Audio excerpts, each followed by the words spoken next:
Hai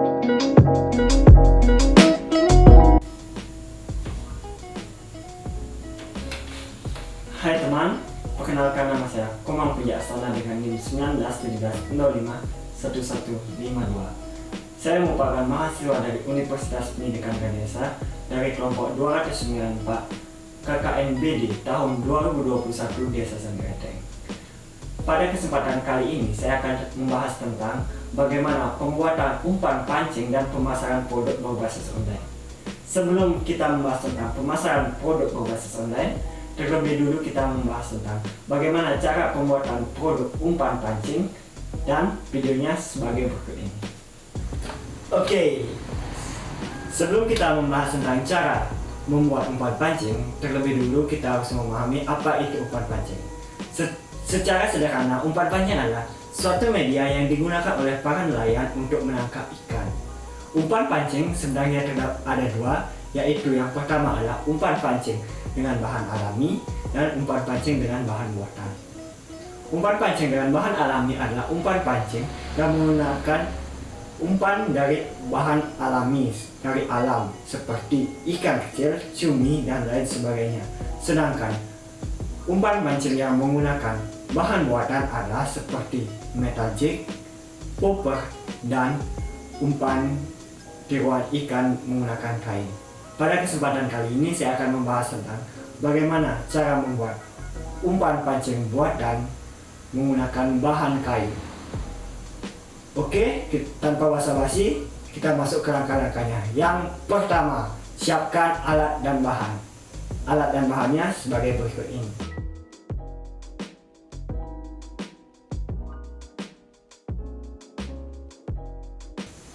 Kedua, guntinglah kain dengan panjang kurang lebih 5 cm.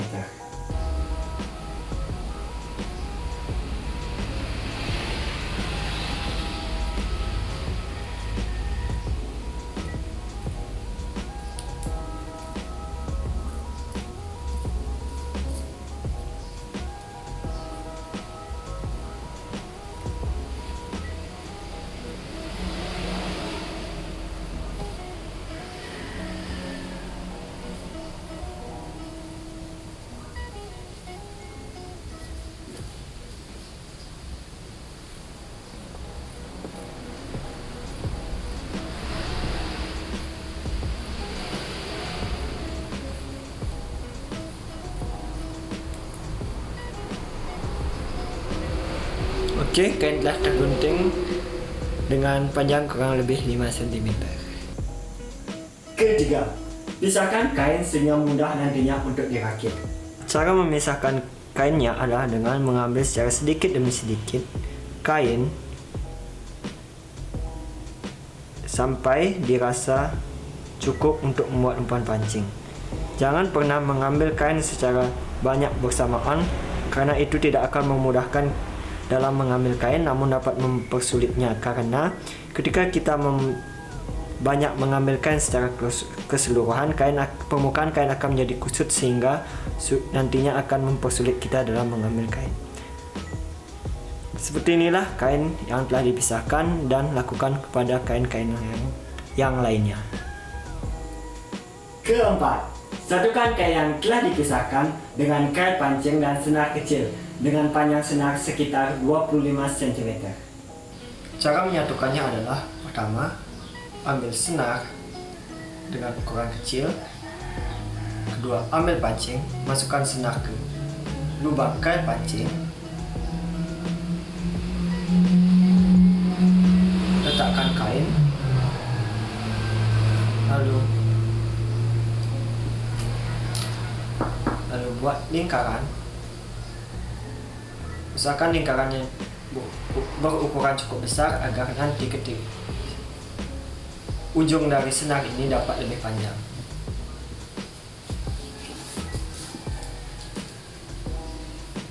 Kemudian pegang di bagian belakang kail pancing, lalu putar sebanyak 5 kali. 1, 2, 3, 4, 5.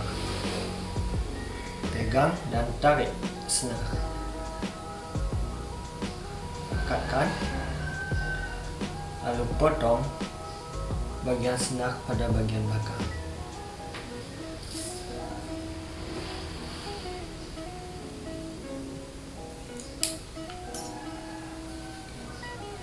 Kemudian rapikan.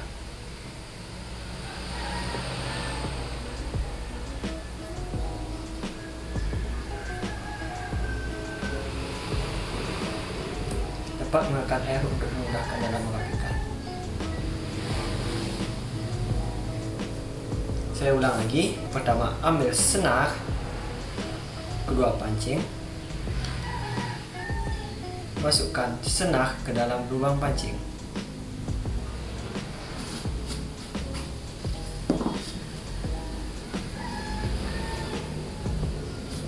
Letakkan kain.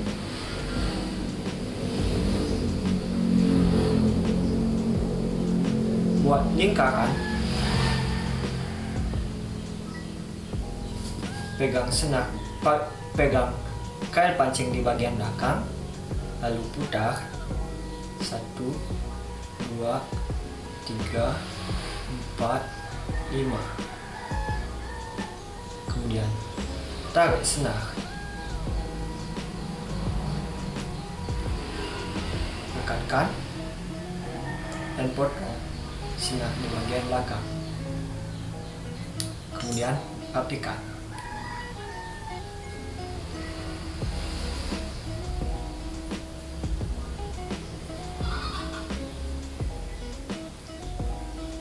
Gunakan air untuk memudahkan dalam merapikan.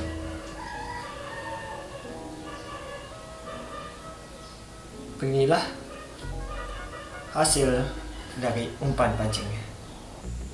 Kelima, satukan umpan pancing yang telah dibuat dengan senar besar dengan cara terlebih dulu membuat simpul pada ujung senar besar, kemudian merangkai umpan dengan jarak antar umpan sekitar 50 cm dan diakhiri kembali dengan membuat simpul pada ujung senar besar. Cara menyatukannya adalah membuat simpul dengan menegakkan senar, lalu membuat lingkaran serta memasukkannya secara bulat-bulat. Kemudian tarik hingga kuat dan potong bagian senar yang tidak digunakan.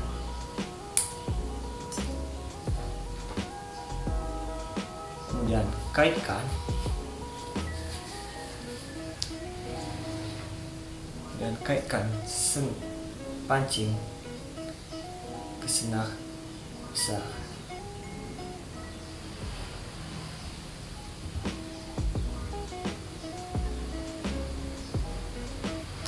Potong bagian yang tidak diperlukan. Kemudian rangkai lagi pancingnya.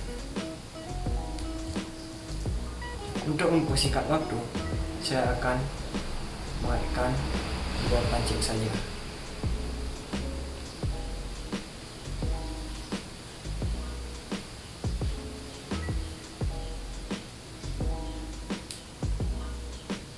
Potong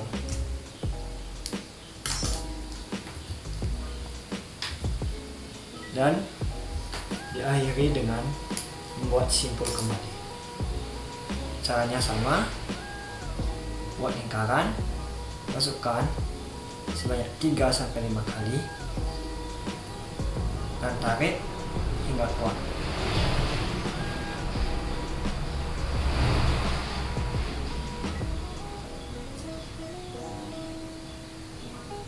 Dan itulah tadi cara merangkai pancing dengan senar besarnya.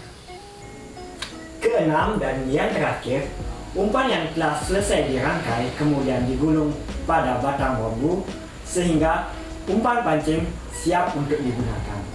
Jadi sekian cara pembuatan umpan pancing. Kita masuk ke video pemasaran berbasis online.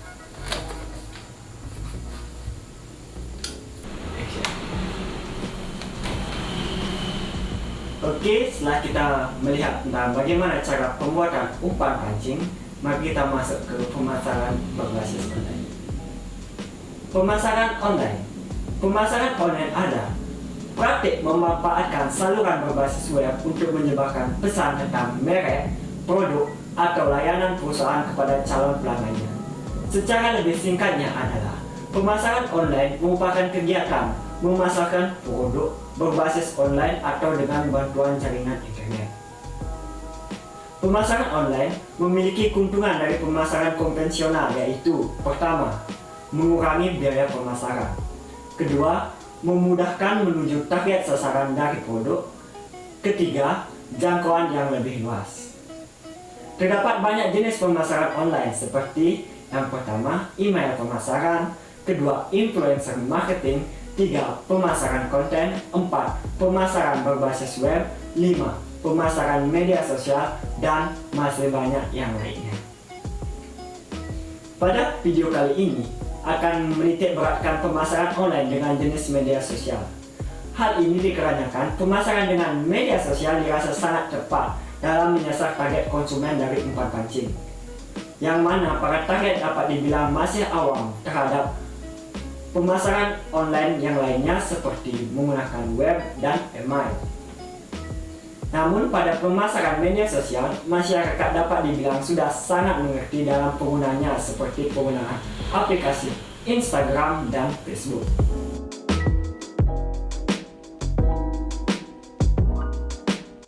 Tenang, tanpa panjang lebar lagi, mari kita bahas tentang bagaimana memasarkan produk berbasis online melalui media sosial.